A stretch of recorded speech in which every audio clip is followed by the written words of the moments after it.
महाराष्ट्र सरकारचे क्रीडा मंत्री माणिकराव कोकाटे पुन्हा एकदा अडचणीत सापडले आहेत. सरकारी कोट्यातील 10% सदनिका लाटल्याप्रकरणी नाशिक जिल्हा सत्र न्यायालयाने खालच्या न्यायालयाने दिलेली 2 वर्षाची कारावासाची शिक्षा आणि 10,000 रुपयाचा दंड कायम ठेवला आहे.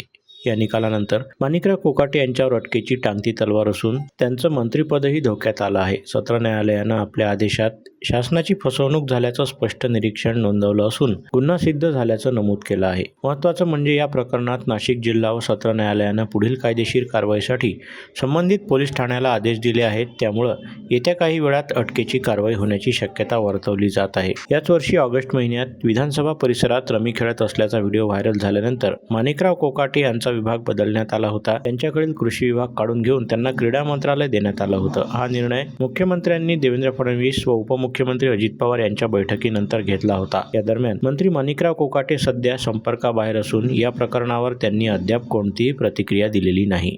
अशी शुद्ध भावना आहे की सत्यमेव जयते. माझा लढा कोकाटेंच्या विरोधात नाही, आमचं वैयक्तिक वैर नाही, परंतु ही तत्वांची लढाई होती, कायद्याची लढाई होती. आणि एक विधिज्ञ म्हणून मला अभिमान वाटतो की खरोखर न्याय जिवंत आहे आणि कायद्याची लढाई कायद्यानुसार लढली असता न्याय मिळतो. कोर्टाने पोलिसांना काही निर्देश दिलेत का की कधीपर्यंत अटक करावी? कोर्टाने निर्देश दिलेले आहेत की त्वरित अटक करण्यात यावी. त्वरितचा अर्थ त्वरित. सर, यामध्ये नक्की त्यांच्यावर आरोप काय ठेवण्यात आलेले?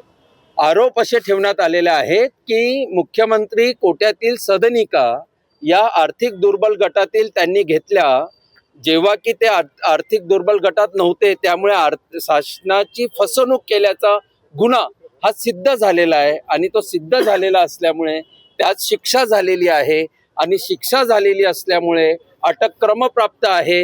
आणि शिक्षा कन्फर्म झालेली असल्यामुळे आमदारकी रद्द होणे आणि अटक होणे या आता कायद्याच्या फक्त औपचारिक बाबी शिल्लक आहेत. आता याच्यात कोणतीही म्हणजे होईल अथवा न होणार अशी अनिश्चितता बाकी राहिलेली नाही. मी काही तासांपूर्वीच आपल्याला आश्वासित केलं होतं की काही तासांचाच हा प्रश्न आहे आणि त्यानुसार हे संपलेलं आहे.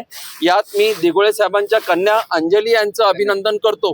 माननीय न्यायालयाने अतिशय स्पष्ट आदेश पारित केलेले आहेत.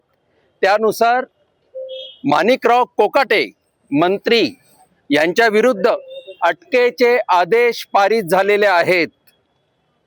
त्यांनी त्वरित पोलिसांसमोर शरण जावे किंवा पोलिसांनी त्यांना अटक करावी असे न्यायालयीन आदेश पारित झालेले आहेत. कलम 418 CRPC अन्वये मेहरबान कोर्टाने उचित कारवाई पूर्ण केलेली आहे. आता पुढची प्रक्रिया काय असेल सर? कोर्टाने या ठिकाणी स्पष्ट म्हटलं की कायद्यापेक्षा कुणीही मोठा नाही, मग तो कुणीही असो. असं आहे की कोकाटे साहेबांच्या माझे वकील मित्रांनी नमूद केलं की हे स्वतः कॅबिनेट मंत्री आहेत, त्यामुळे न्यायालयाने याचा विचार करावा. तर न्यायालयाने स्पष्ट निरीक्षण नोंदवलेलं आहे की कायद्यापुढे सर्व लोक समान आहेत. मग तो सामान्य नागरिक असो, मंत्री असो अथवा कोणत्याही व्यवसायामधला नागरिक असो. तर एक अतिशय चांगला संदेश समाजाला आज दिला गेलेला आहे.